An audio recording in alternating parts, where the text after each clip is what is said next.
Progressive groups are organizing tens of thousands of protesters to storm the streets within hours should President Trump fire special counsel Robert S. Mueller III, determined to intensify the crisis while testing the resiliency of the year-old resistance movement. The White House has repeatedly stated that Trump has no intention of ousting Mueller, a move that probably would require him to get buy-in from Justice Department leaders, including Deputy Attorney General Rod J. Rosenstein. But activists on the left remain wary of Trump's intentions, saying they fear he could act, perhaps even over the Christmas holidays when Congress and the public are distracted.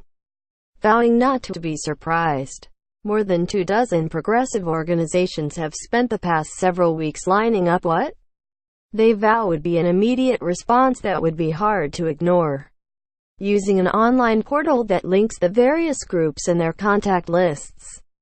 More than 140,000 people have registered to begin protesting within hours of Trump's decision, at predetermined locations in more than 600 cities. The protests are designed to harness what organizers predict would be a wave of nationwide outrage that would follow Trump's action, which Democrats in Congress warn could trigger a constitutional crisis.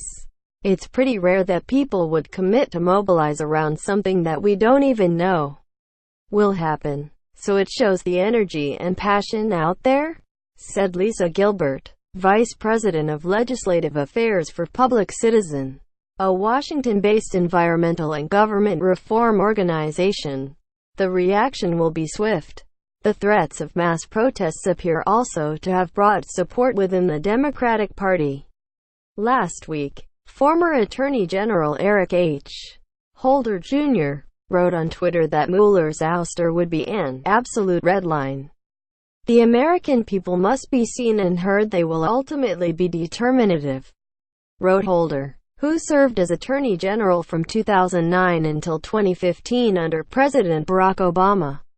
Planning for the coordinated protests, even if such plans remain unlikely to be activated, is once again helping to unite the activist left amid recent divisions over how best to use direct action in expressing their disgust with Trump and his policies. Within hours of Trump's election in November 2016, anguished liberals began consoling themselves through large, often impromptu and disorganized protests in major cities.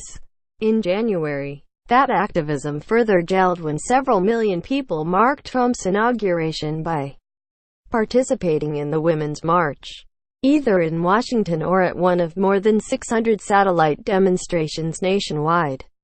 Protests also erupted throughout the year after Trump pushed to enact a ban on travelers from 7 majority Muslim nations, tried to bar transgender troops from the military, pulled out of the Paris Climate Accord, and rescinded protections for undocumented immigrants brought to the United States by their parents, to name just a few actions.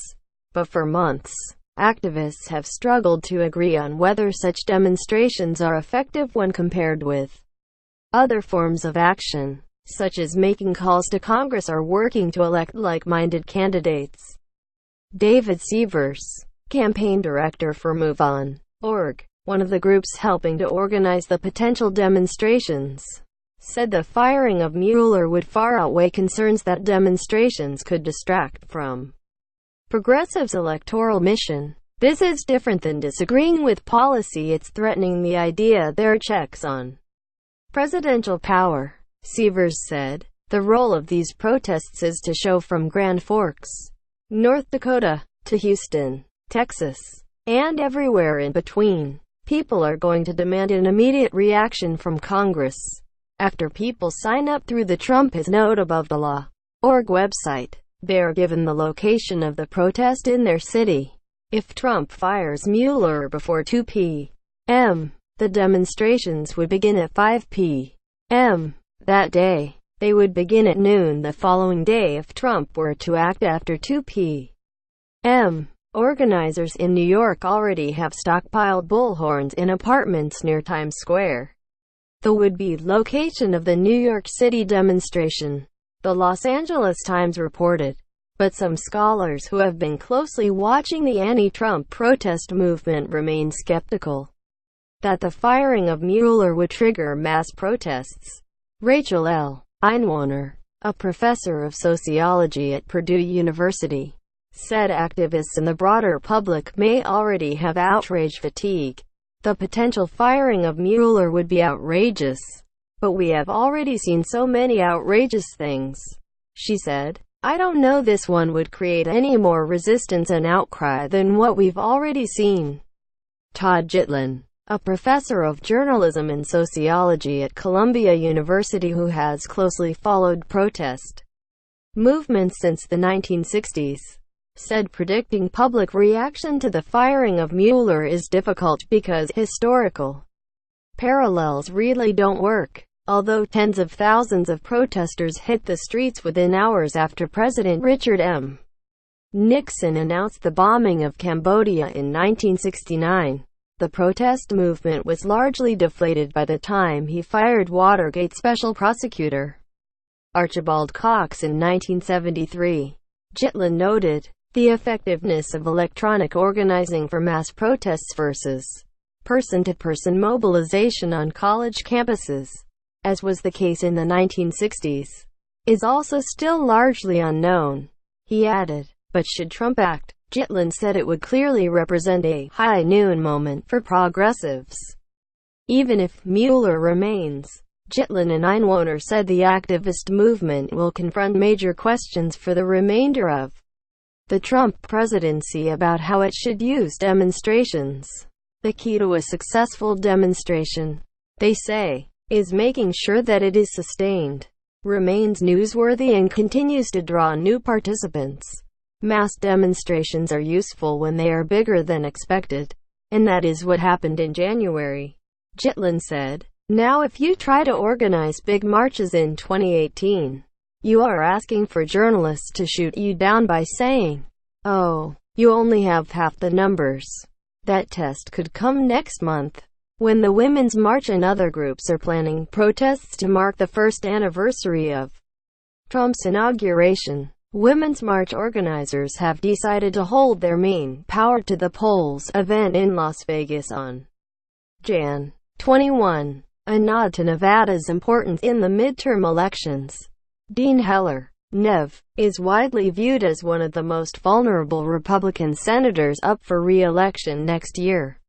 We still see marches as very important, but we also need to pivot to electoral organizing, said Linda Sarsour, co-chair of the Women's March, which also is supporting satellite events in several other major cities.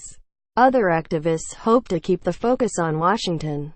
They are organizing the People's March on Washington on Jan. 27 to call for Trump's removal from office.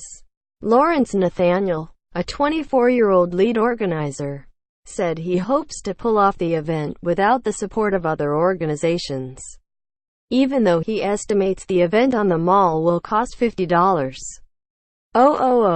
We want to try to get back to the old days when normal Americans just sort of organized themselves together, said Nathaniel, a native of Columbia. S.C. Special Counsel Robert S. Mueller III, second from left, leaves after a closed meeting with members of the Senate Judiciary Committee in June.